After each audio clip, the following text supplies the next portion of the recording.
Itong tao na itong sunod na sinasabi ko, humahanga talaga ako sa integrity pati yung utak. Abogado, pareho kami abogado eh. Puto pa nagsalita ito, hindi ko naman kilala to, but yung the constant exposure sa TV, parang natauhan ako, magaling to ah. Alam niya, sinasabi niya, pati tatanong-tanong ako, eh talagang is one of the upright na tao na ano, bira mong makita ng ganun. Yung mga bright na,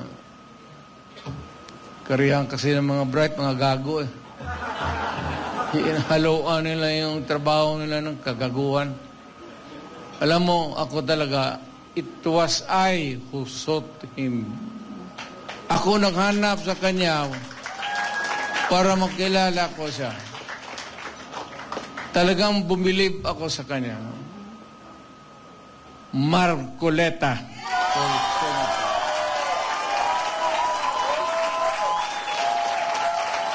Totoo yan, sir.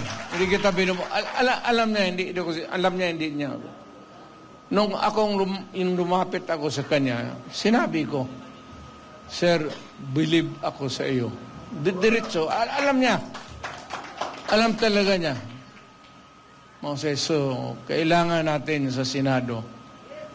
Ngayon, marami kasi sila, ano dapat ang gawin natin?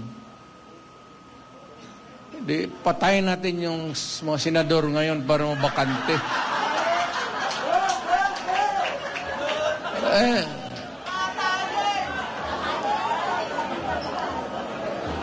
Kung makapatay tayo ng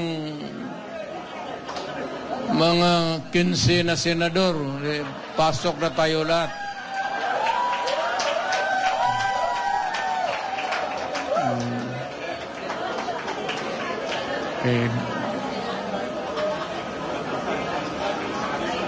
Pero kawawa naman. Pero nakakainis kasi yung, hindi naman lahat. Pero, sabi nga, talking of opportunities, the only way to do it is to